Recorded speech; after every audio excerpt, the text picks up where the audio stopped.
안녕하세요. 민원연 김원경 사무처장입니다. 2015년 9월에 비평TV 시작하겠습니다. 민원연의 좋은 나쁜 보도 선정은 이렇게 대상으로 하고 있습니다. 5개 신문에서 9월에 보도한 기사들, 그리고 6개 방송사의 저녁 종합뉴스에서 보도한 내용들을 대상으로 이 중 가장 좋은 그리고 가장 나쁜 기사를 선정하고 있습니다.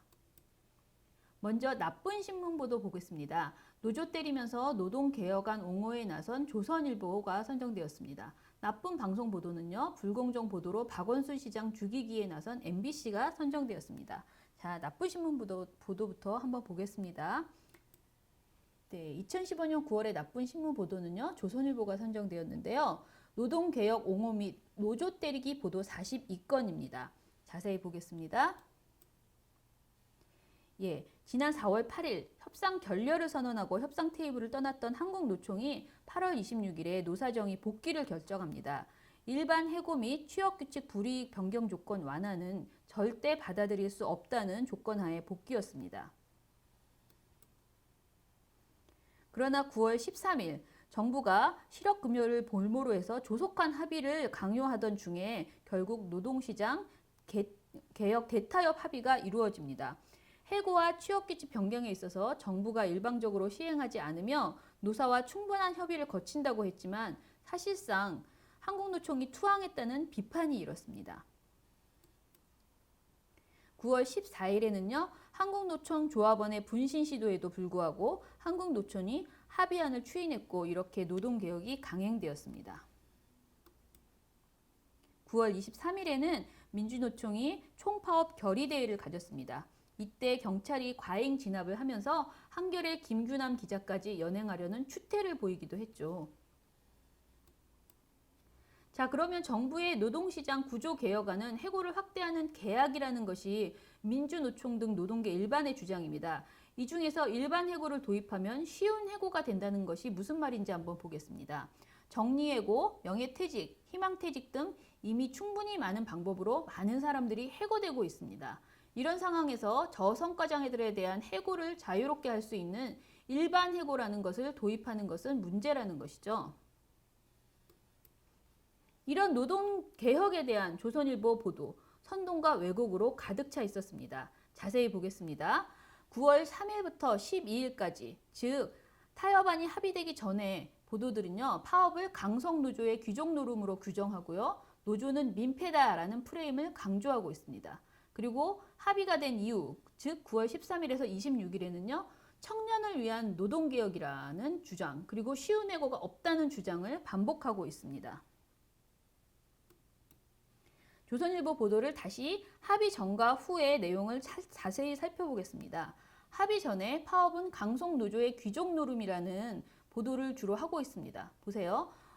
자기 목만 챙기는 귀족노조, 그리고 금호타이어 직장 폐쇄, 폭주노조 결국 제명 끝나, 이런 식의 제목으로 노조를 비판하고 있죠. 그리고 또는 노조는 민폐를 끼치고 있다라는 프레임을 주고 있습니다. 이런 보도는 고임금 노조의 발목 잡힌 한국경제 등이 대표적인 사례입니다. 한번 보겠습니다. 고임금 노조의 발목 잡힌 한국경제. 이 기사는 대표적인 그 민폐를 부각시키는 보도인데요. 노동 3권을 억압하고 비정규직을 확대하는 노동개혁안의 본질을 은폐하는 보도입니다.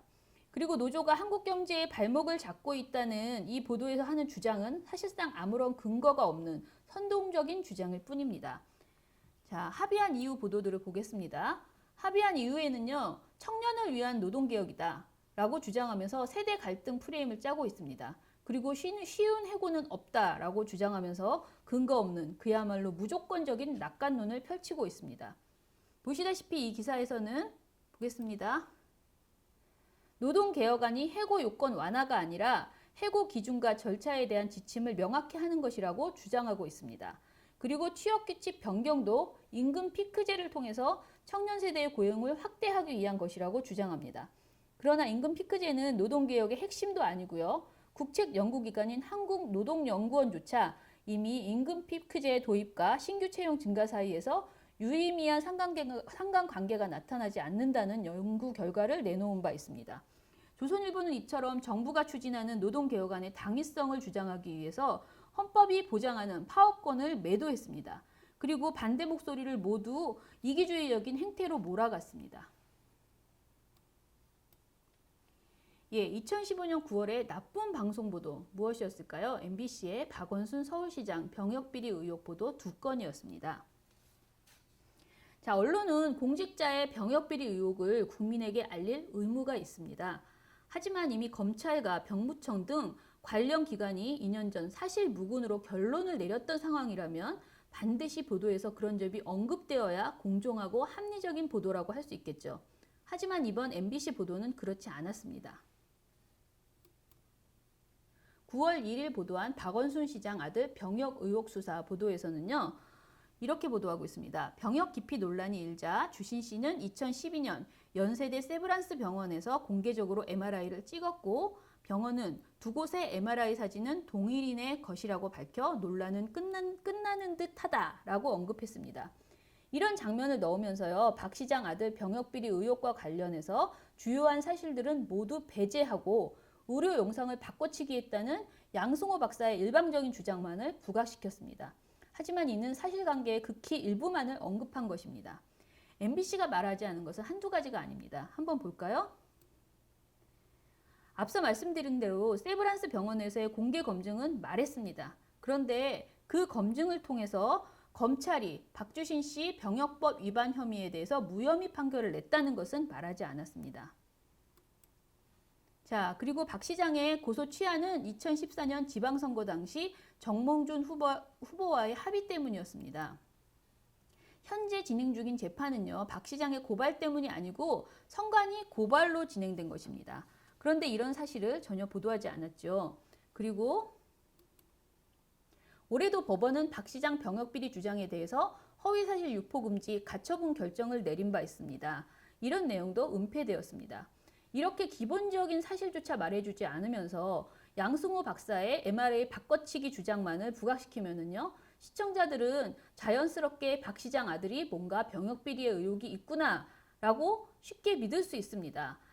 이처럼 심각한 편파 왜곡 방송을 했는데요. 이 보도가 어떻게 되었을까요? 예, 방송통신심의위원회는 이 보도에 대해서 제9조 공정성 이한을 위반했다면서 의견 제시를 내렸습니다. 그런데 이 의견 제시라는 것은요, 법정 제재도 아닌 경징계로서 정말 가벼운 송방망이 처벌에 불과했습니다. 내년 총선을 앞두고 정부, 여당, 그리고 검경, 게다가 일부 보수단체들까지 나서서 박원순 시장 때리기에 나선 지금 MBC는 물론 방심위까지도 정부 여당의 나팔수가 된 것은 아닌가 의심스러운 그런 상황입니다.